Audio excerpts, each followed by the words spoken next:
The home of the common Joe and the common Sally in the know, even more so than all those media talking heads. Nick, really? Kevin Steele? Come on, man. Are you kidding me?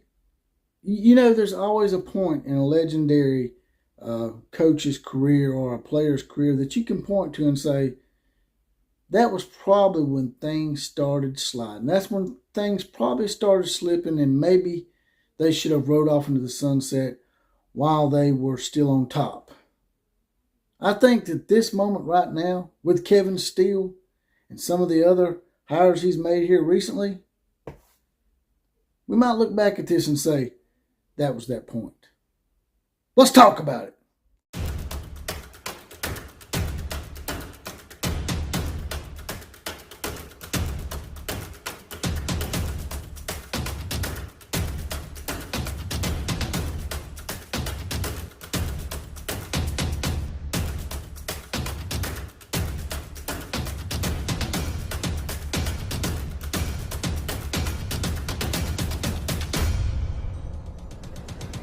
Well, here we are again. Another episode of the Outlaw of College Football. That's right, that's the OCF. That's me, JPC. That stands for Jesse Paul Clark on Facebook, JESSC without the I. Also on Twitter at OCF Productions. And now here we come. Riding in once again, the Outlaw Posse. We got something to talk about. There's some breaking news tonight, and I saw it, and I was like, man, are you shitting me? Are you kidding me here? Come on, man. Seriously, Nick. You know, and before I get into all this, you know, you're going to have these nanny, Mary Poppins popping an umbrella out of your ass, Alabama fans out there, and be like, how dare you question Nick Saban?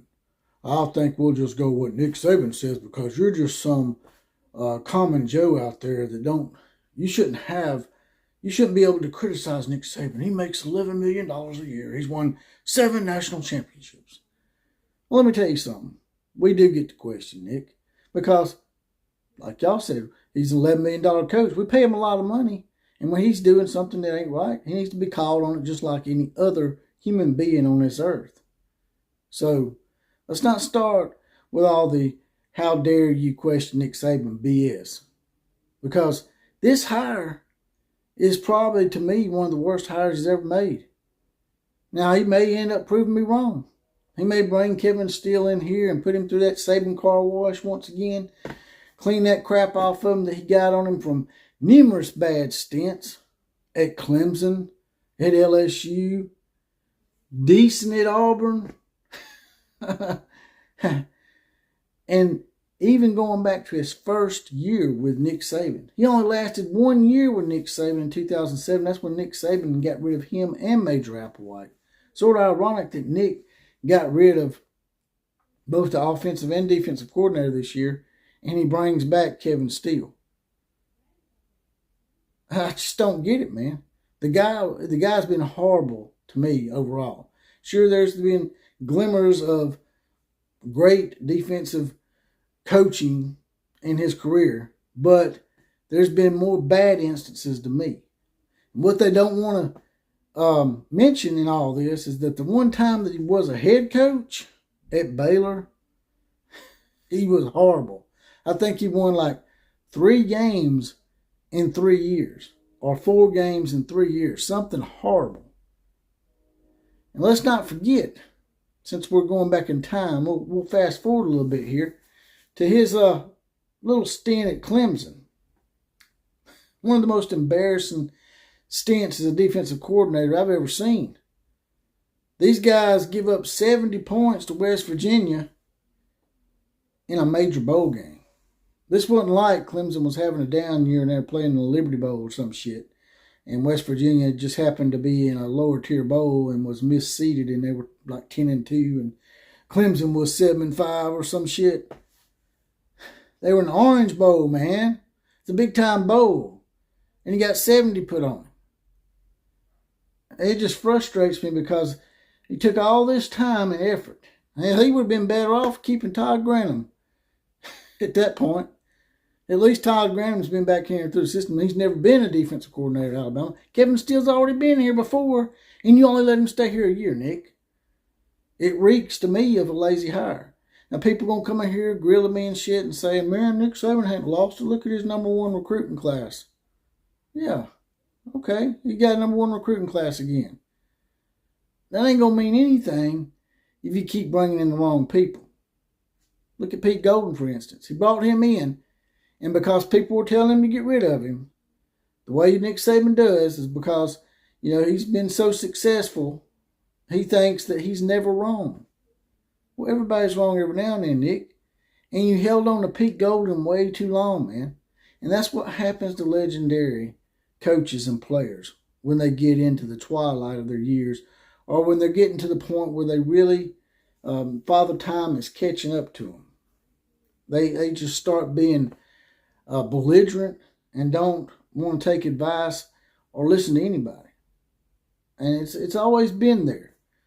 Back in the day when he had Bobby Williams as the special teams coach, we had one of the worst special teams units out there, and the only reason he kept him is because they were boys at Michigan State, back when Nick Saban was coaching at Michigan State. But I just had to jump in here real quick, man, and just tell you how much of a trash hire this was. I couldn't believe it, man. I saw that, and I'm like, man, and I thought, but Todd Grantham was bad, man. You gonna bring back this guy? Really? I just don't get it, man. Y'all help me make sense of this. Drop it in the comment section and tell me what the hell is going on with Nick Saban and his hiring practices here lately. Bill O'Brien, there was continuous friction, even though they were doing decent. Like I said, Pete Golden kept the man for 3 or 4 years, and the defenses just progressively got worse, man. The hard-headedness has got to stop, Nick. Go out on top, man, and do it the right way. You could have done a lot better than this, man. I've never seen a more blatantly lazy hire by Nick Saban than this one. It's the first time ever that I can really say this, to me, was a blatantly lazy hire, because obviously he couldn't get exactly who he wanted, and he just settled. And Nick Saban's the one that preaches it all the time. You can't just settle, Nick. Go by your own preachings, man. I just have a bad feeling about this hire. Hopefully he'll bring him in and rehabilitate him and prove me wrong. That's all I got to say about that. Like, share, comment, and subscribe to this channel. Also, there's a heart down here. If you don't mind, hit that heart thanks option. Throw a few dollars in the coffee. Get me off the YouTube teat. And as always, KMCA to all the teams. Class is now officially dismissed.